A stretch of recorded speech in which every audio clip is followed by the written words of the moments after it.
जजीरा नुमा अरब के जनूब में एक वसी और अरीज सहरा मौजूद है, जिसे दुनिया का सबसे बड़ा रेत का सहरा कहा जाता है। इसका रकबा 6,50,000 मुरब्बा किलोमीटर है और ये सहरा 4 ममालिक तक फैला हुआ है, जिसमें सऊदी अरब, मुतहद्दा अरब इमारात, सल्तनत ओमान और यमन शामिल है। ये इंतहाई खुश्क और गैर आबाद इलाका है, जहाँ सफ़ेद और बारीक रेत के टीले मौजूद हैं जो 800 फुट तक ऊंचे हैं। यही वो सहरा है जो कौम आद का इलाका वादी अहकाफ कहा जाता है। आज कौम आद का असल इलाका सल्तनत ओमान के मगरबी और यमन के मशरकी सहराओं के दरमियान वाक़ है। जो इलाका आज इंसानों के लिए नाकाबिले रिहाइश है, किसी दौर में इंतहाई सरसब्ज और शादाब इलाका था, जहाँ कौम आद आबाद थी। ये वो कौम थी जिसके पास दौलत भी थी और ताकत भी, बुलंदो बाला इमारतें भी थी और सरसब्ज और शादाब बागात भी थे। लेकिन जब उन्होंने गरूर किया और अल्लाह की नाफरमानी की, तो तारीख के सफ़ात से हमेशा के लिए मिट गए। इस कौम का जिक्र अल्लाह ने 9 सूरतों में तकरीबन 24 बार किया है, ताकि इंसान इबरत हासिल करे। कौम आद हजरत नूह अलैहिस्सलाम के बेटे साम की नस्ल से थी। आद साम की नस्ल का एक बहुत ताकतवर सरदार था, जो तूफान नूह के बाद अरब के इलाके में आबाद हो गए। कौम नूह के बाद अल्लाह ने कौम आद को अरूज अता फरमाया। इनके इलाके का नाम अहकाफ था, जो रेत के टीलों वाला इलाका था। कुरान मजीद के मुताबिक ये लोग बहुत ताकतवर, कदावर और मजबूत जिस्म के मालिक थे। इनकी बस्तियों को कुरान की सूरत अल फज्र में इरम ज़ात इमाद कहा गया है, क्योंकि इनके शहर बुलंद सतूनों और अजीम इमारतों पर मुश्तमिल थे। वो लोग अपनी तामीरात में सतूनों को बहुत अहमियत देते थे और दुनिया में सतूनों पर बड़ी बड़ी इमारतें खड़ी करने का तरीका सबसे पहले कौम आद ने शुरू किया। ये लोग सख्त कारीगर थे और पहाड़ों और सख्त चट्टानों में महफूज घर तैयार करते थे। सूरत अश-शुअरा में अल्लाह ने फरमाया कि वो ऐसे शानदार महल तामीर करते थे, गोया कि वो हमेशा इनमें रहेंगे। कौम आद को अल्लाह ने वो कदोकामत और जिस्मानी कुव्वत अता फरमाई थी कि दुनिया में उन जैसे कभी पैदा नहीं किए गए। ताकत और दौलत ने उन्हें मुतकब्बिर बना दिया और वो अल्लाह के बजाय बुतों की पूजा करने लगे। इनके मशहूर बुतों के नाम समद, हिबा और हदाद थे। वो अपने ताकत पर फख्र करते और कमजोरों पर जुल्म करते थे। अल्लाह ने उनकी हिदायत के लिए उन्हीं की कौम से हजरत हूद अलैहिस्सलाम को नबी मबूस फरमाया। उन्होंने कहा, ऐ मेरी कौम के लोगों, अल्लाह की इबादत करो, उसके सिवा तुम्हारा कोई माबूद नहीं। कभी हजरत हूद अलैहिस्सलाम फरमाते, ऐ कौम, अल्लाह से डरो जिसने तुम्हें बेटे, मवेशी, बागात, चश्मे और नेमतें दी। लेकिन कौम आद मजाक उड़ाते और कहते, क्या तुम हमें ये कहने आए हो कि हम सिर्फ एक अल्लाह को पूजें? हमारे पास खेतियां हैं और दौलत है, हम पर कोई अजाब नहीं आ सकता। और कुरान के मुताबिक बहुत तकब्बुर से कहते, हमसे ज्यादा ताकतवर कोई है? हजरत हूद अलैहिस्सलाम ने उन्हें बार बार समझाया कि तौबा करो, वरना अल्लाह का अजाब आएगा। लेकिन कौम आद ने हजरत हूद अलैहिस्सलाम का मजाक उड़ाया और कहते कि ए हूद, लगता है आप पर हमारे माबूदों में से किसी की मार पड़ी है, क्योंकि आप हमारे माबूदों की शान में गुस्ताखी करते हैं।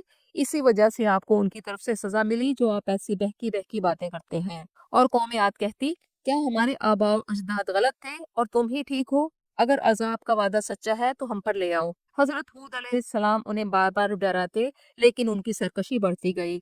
अल्लाह ताला ने अजाब से पहले उन पर खुश्क साली भेजी। बारिश बिल्कुल बंद हो गई, जमीन बंजर बन गई, दरख्त सूख गए, मवेशी मरने लगे और मुफस्सरीन के मुताबिक ये कहत मुसलसल 3 साल तक जारी रहा।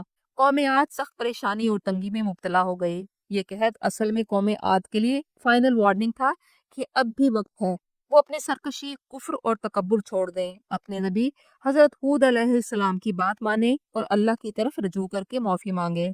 कौम आद ने इस वाज़ेह निशानी से कुछ न सीखा। उन्होंने हजरत हूद अलैहिस्सलाम को ही कहत की वजह करार दे दिया कि तुमने हमारे माबूद नाराज कर दिए। जब कौम आद के रवैये में कोई तब्दीली ना आई, तो फिर अल्लाह के अजाब का वादा सच्चा साबित हो गया। सूरत अल अहकाफ के मुताबिक जब कौम आद ने अजाब को बादल की सूरत में अपनी वादियों की तरफ बढ़ते हुए देखा, तो उसे देखकर खुशियां मनाने लगे कि ये बादल है जो हमको सैराब करने वाला है। सूरत अल हाका के मुताबिक और आद एक तेज झक्कड़ वाली आंधी से हलाक कर दिए गए, जिसे अल्लाह ने उन पर मुसलसल 7 रातों और 8 दिनों के लिए मुसल्लत कर दिया। तो तुम देखो कि इसमें वो कौम इस तरह पड़ी है जैसे खजूर के खोखले तने, बस आप उनमें से किसी को बाकी देखते हैं। इसी तरह सूरत अल कमर में फरमाया कि हमने उन पर एक जोरदार आंधी एक बुरे दिन में मुसल्लत कर दी, जो टलती ही न थी। वो लोगों को उखाड़ फेंकती थी, गोया वो खजूर के उखड़े हुए तने हों। اسی طرح سورت الزاریات میں فرمایا، اور قوم عاد میں بھی نشانی ہے جب ہم نے ان پر ایسی ہوا چھوڑ دی تھی جو ہر قسم کی خیر سے خالی تھی، وہ جس چیز پر بھی آتی تھی اسے کوئلہ بنا دیتی تھی۔ قوم عاد نے اپنے مضبوط گھروں میں چھپنے کی کوشش کی، لیکن یہ کوئی عام آندھی نہ تھی، یہ اللہ کی طرف سے بھیجا ہوا خاص عذاب تھا۔ یہ آندھی ان کے مضبوط گھروں میں گھس کر اتنے طاقتور لوگوں کو تنکوں کی طرح اڑا اڑا کر پھینکتی تھی، یہاں تک کہ وہ ہلاک ہو جاتے۔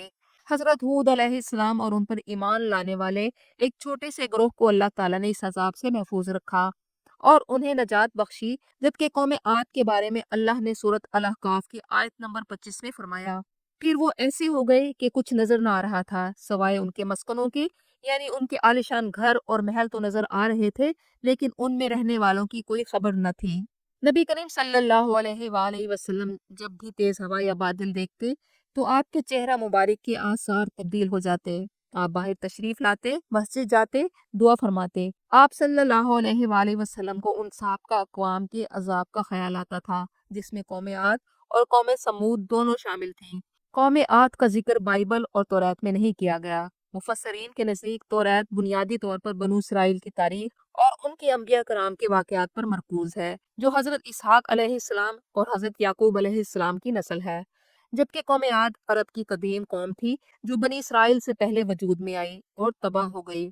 توریت بنیادی طور پر بنو اسرائیل کے ساتھ اللہ کے عہد اور ان کی خاص تاریخ تک محدود ہے، جبکہ قرآن مجید ایک عالمی اور آخری الہامی کتاب ہے جس میں پچھلی تمام امتوں کے اہم واقعات کو لوگوں کے لیے نصیحت اور سبق کے طور پر پیش کیا گیا۔ تاہم اولڈ ٹیسٹمنٹ میں ایک قداور، طاقتور اور پر اسرار مخلوق کے لیے نفیلیم کی اصطلاح استعمال کی گئی۔ بعض مفسرین کے نزدیک یہ قوم عاد ہو سکتی ہے، لیکن اسلامی تعلیمات میں نفیلیم کا کوئی ذکر موجود نہیں۔ آثار قدیمہ کی کھدائی اور ٹیکنالوجی کی مدد سے کی جانے والے جدید تحقیق سے یہ بات ثابت ہوتی ہے کہ قرآن پاک میں بیان کردہ قوم عاد کوئی داستان نہیں بلکہ ایک حقیقی تاریخی تہذیب تھی، جس کی آثار عمان اور یمن کے صحرائی علاقوں میں موجود ہے۔ ماہرین آثار قدیمہ نے عمان میں شیسر کے مقام پر ایک ترقی یافتہ آبادی کے کھنڈرات دریافت کیے۔ خیال کیا جاتا ہے یہ وہی ارم شہر ہے جہاں قوم عاد رہتی تھی۔ آج ہمارے پاس ان کے کھنڈرات اور ریت کے نیچے دبے آثار ایک خاموش گواہ ہیں کہ طاقت، دولت اور شہرت ہمیشہ قائم نہیں رہتی، بلکہ اصل کامیابی اللہ کی اطاعت اور عاجزی میں ہے۔